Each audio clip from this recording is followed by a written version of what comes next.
Elliot, what is about the Sinbad story that you think brings us wanting to know more? Well, it's funny that you mentioned Arabian Nights because I've read a couple of the stories in the Arabian Nights book, and Sinbad is a completely different character, and the adventures that he has are actually about 2 pages long, 3 pages long, and that's it. They're just very short excerpts that you get, like flashes of his adventures. And I think the reason that there isn't any solid story set down for him leaves it open to interpretation, and so therefore it's ready for us to take on for a new generation and make a new version of it that's hopefully more relevant to people nowadays of all ages. And in terms of, I'll sort of move on to everybody in a moment, but just sort of going back to sort of Andrew and Elliot.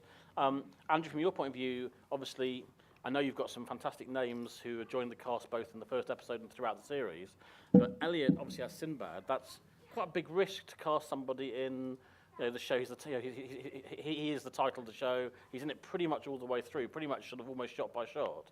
And you went with Elliot, obviously relatively unknown. I will say this: it was I think it was the most brilliant, and it was a big risk and a brilliant decision, which I had nothing to do with as well. But I think it was, I think again for Sky and for BBC Worldwide and for Impossible and this industry can be, everyone wants safe bets, and I think it was so wonderful that you were in drama school. Yeah. So this is your first job, pretty much. My first role, yeah, in professional anything. And can you tell us how it came about? What in terms of the interview process and how you got the job and so forth? Well, I was at drama school my final year in Manchester, and I had an audition. Thought I'd never get it, but I loved the script, and I thought that's such an amazing story to be able to tell. So I went up for it expecting just audition experience, and then I had another 3 auditions, and they put me through my paces. I had to run around Leicester Square through crowds of people who weren't too happy about it. I had to run up and down stairs, fight imaginary creatures, talk to people that weren't there, all that kind of stuff. And I was the best crazy person out of them all, so I got the job. And then a week later, I flew out to Malta for 9 months. I just went. So it really was as quick as that. You were auditioned and then flown out pretty much. Yeah, the auditions were probably over 3-4 weeks maybe, and then found out I got it on the Saturday. Following the Saturday, I flew to Malta. And now that the show has started to it's on billboards and it's started to be promoted, are people starting to recognise you? No, because I don't have long hair. There were people today, I was sat at the table next to Naveen, and they'd be, "Oh, Naveen, who's that?" Yeah. They won't be doing that anymore. You just touched on then about having to fight with imaginary creatures as part of your audition, and this actually brings into Jason, because your job obviously is creating those imaginary creatures and creating the sort of the computer effects. Can you tell us how you deliver that? I mean, do you come up with the effects first and they superimpose the live action? How does that work? In fact, what you mentioned earlier is he's done a remarkable job of fighting with imaginary creatures because they really are not there on the set. Sometimes we might give them something to look at just for their eye line to connect with a creature.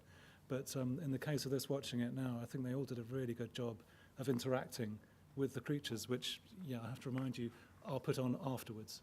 It's all done in post-production.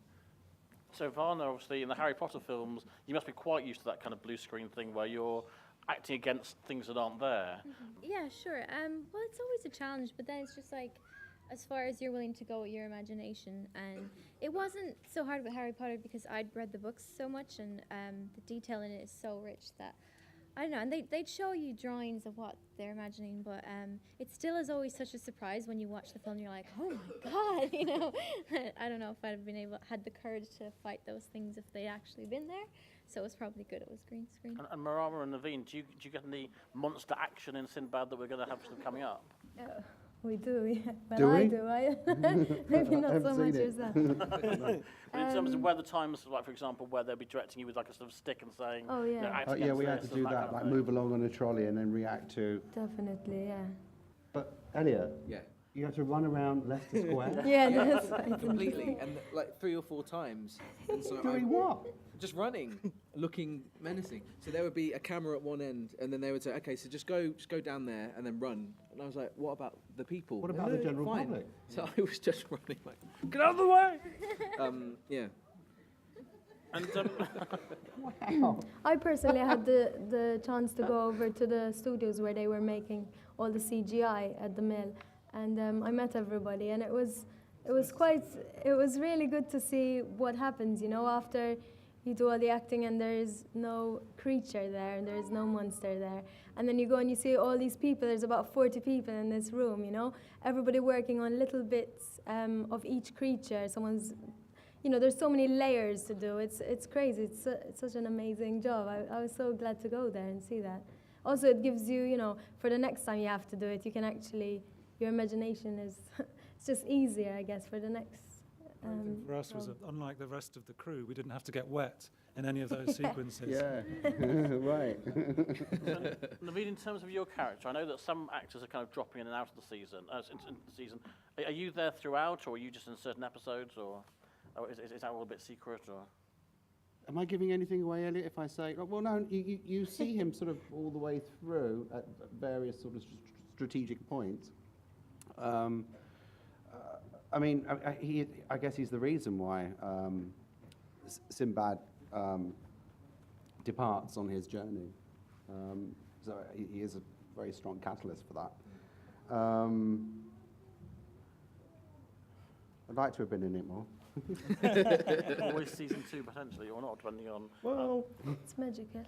And in terms of as a young actor, you know, this is your first role, and you've got suddenly all these amazing supporting actors, both on stage now, but people like, you know, Janet Suzman and Timothy Spall and people coming later on. Was it a bit like an acting workshop? I mean, were you able to kind of try and you know, capture some of their sort of skills when you were with them? Of course, it was the best training you could ask for, to be on the job, doing pretty much anything you will ever have to do for TV, and having such wonderful, talented people around you to learn from.